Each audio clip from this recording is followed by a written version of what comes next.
April میں جب یہ سارا سلسلہ شروع ہوا اس وقت تو کافی پولیس والے شہید بھی ہوئے, مار بھی پٹی, ان کو پھر بین کر دیا.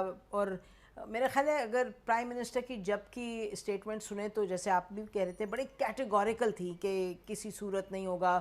اس وقت کابینہ کی بھی یہ رپورٹس تھیں کہ کسی صورت یہ اس تنظیم کو ہم نہیں ایکسیپٹ کرتے, یہ ٹیررسٹ آرگنائزیشن ہے.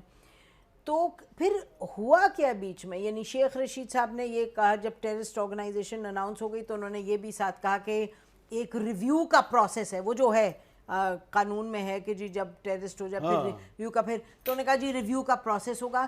تو آپ کو کیا لگتا ہے کہ پھر بیچ میں کیا گھبراہٹ ہو جاتی ہے کیا؟ نہیں یہ دیکھیں ابھی سے نہیں ہے, یہ دیکھیں پہلی بات تو یہ ہے کہ یہ ہمیں پوری پاکستانی قوم کو پتہ ہونا چاہیے اس وقت پاکستان میں فرانس کا سفیر ہے ہی نہیں ہے.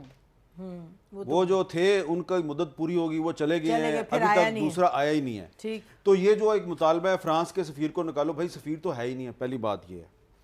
دوسری بات یہ ہے کہ یہ جو آپ نے بات کی ہے نا کہ جی آپ نے اپریل میں اعلان کیا تھا, اپریل میں اعلان یہ کیا تھا کہ ہم ان کے خلاف ریفرنس دائر کریں گے سپریم کورٹ میں, پروسیس کریں, ٹھیک ہے, اور ان کو ہم ڈکلیئر کریں گے. وہ نہیں کیا انہوں نے, پروسیس ہی نہیں کیا. دوسری بات تو اس کا مطلب اس کا مطلب وہی ان کی جو ایک اپنی جو فیصلہ تھا اس میں انہوں نے دکھا دی کمزوری یا چینج؟ نہیں کمزوری یا چینج نہیں, میری انفارمیشن جو ہے وہ یہ ہے کہ عمران خان صاحب کے ارد گرد کچھ ایسے لوگ ہیں 5-6 سے زیادہ بڑے انفلوئنشل منسٹرز ہیں, وہ انہوں نے یہ کہا جی آپ یہ غلط کر رہے ہیں, اس لیے کہ ہم تو ماضی میں ان کو سپورٹ کرتے رہے ہیں.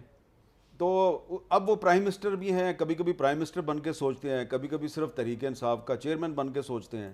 تو انہوں نے کہا نہیں یہ تو ریٹ آف دی اسٹیٹ کو چیلنج کر رہے ہیں,